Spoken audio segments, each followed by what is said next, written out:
مسلمانوں کی آمد فلسطین میں 20 اگست 636 عیسوی کو ہوئی، اور یہ دراصل اس طرح سے ہوا کہ شہر کے لوگوں نے بیت المقدس شہر کے لوگوں نے یروشلم شہر کے لوگوں نے کنجیاں امیر المومنین حضرت عمر فاروق رضی اللہ تعالیٰ عنہ کے حوالے کی۔ اب 463 سال تک یہاں پر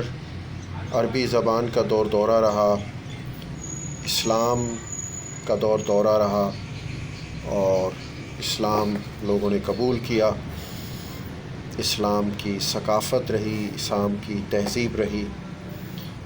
اور مسلمانوں نے در حقیقت یہودیوں کو فلسطین میں آنے دیا۔ اس سے پہلے جب رومن امپائر تھی تو انہوں نے نہ صرف یہودیوں کو ایکسپیل کر دیا، بلکہ انہوں نے جو راک ڈوم ہے جو کہ یہودیوں کے لیے مقدس ہے، مسجد اقصیٰ کے سامنے اس بار جو ہمیں راک ڈوم نظر آتا ہے، یہ یہودیوں کے لیے بہت مقدس ہے اور یہودیوں کی خاص عبادت گاہ ہے۔ تو کیونکہ عیسائی یہودیوں سے نفرت کرتے تھے اور یہودیوں پر ظلم و ستم کرتے تھے، تو عیسائیوں کے بادشاہ نے راک ڈوم کی تحقیر کی اور اسے کچرے سے ڈھانپ دیا گیا تاکہ اسے یہودی ڈھونڈ ہی نہ سکیں۔ اور جس راک ڈوم کو وہ احترام دیتے تھے، عزت دیتے تھے، توقیر کرتے تھے، اس کو یوں اس کی تحقیر و ذلت کی گئی کہ اس کو کچرے سے عیسائی بادشاہ نے ڈھانپ دیا، اور عیسائیوں نے ظلم و ستم کیا یہودیوں پر۔ لیکن جب مسلمانوں کی حکومت آئی تو مسلمانوں کے بادشاہ امیر المومنین حضرت عمر فاروق رضی اللہ تعالیٰ عنہ نے اپنے ہاتھوں سے راک ڈوم کے اوپر پڑا ہوا کچرا صاف کیا، اور اس طرح سے اسے مکمل صاف کر کے اسے وہ عزت، وہ مقدس مقام دیا گیا جس کا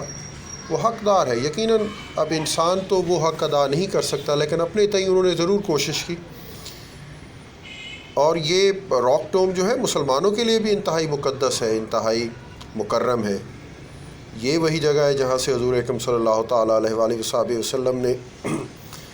تمام انبیاء کو نماز پڑھانے کے بعد، مسجد اقصیٰ میں تمام انبیاء کو نماز پڑھانے کے بعد افلاک میں پرواز کی اور وہاں سے براق پر بیٹھے اور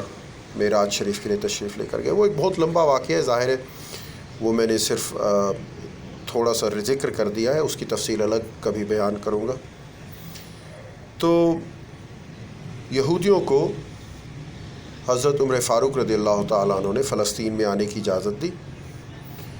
اور یہودیوں کو عبادت کرنے کی اجازت دی گئی، حتیٰ کہ یہودی مسلمانوں کے دور میں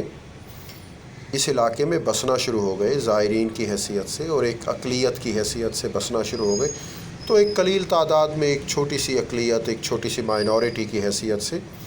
مسلمانوں نے ایک یہودیوں کو الاؤ کیا، تو یہودی یہاں پر بسنا شروع ہو گئے، تو یہودیوں کی ایک اقلیت یہاں پر موجود رہی۔ اب یہ علاقہ جو ہے 463 سال تک عربوں کے زیر تسلط رہا، اور یوں سمجھ لیجئے کہ عربوں کے بعد پھر یہاں پر مختلف غیر عرب قومیں بھی آئیں، جیسے سلجوق ہے، جب ان کی حکومت آئی تو یہاں پر بھی ان کی حکومت تھی۔ اسی طرح سے جو مملوک تھے، جو ترک تھے، ان کی حکومت آئی۔ جیسے مملوک وہاں پر اس مصر میں تھے تو مملوک یہاں پر بھی تھے، اور یہی مملوک سیریا میں بھی تھے۔ یہ وہ مملوک تھے جنہوں نے تاتاریوں کو شکست دی تھی۔ مملوک کی حکومت اس وقت مصر میں تھی، اور انہوں نے آگے بڑھ کر شام کو بھی فتح کر لیا اور تاتاریوں کو شکست دے دی۔ تو اس علاقے پر مملوک کی بھی حکومت رہی، ان سے پہلے سلجوق کی حکومت رہی، ان سے پہلے عرب رہے، اور پھر آخری ادوار میں سلطنت عثمانیہ for a very long period of time ان کی حکومت بھی اس علاقے میں رہی۔ اب صلیبی جنگوں کا آغاز ہوا، جس کا میں اگلی ویڈیو میں بتاؤں گا آپ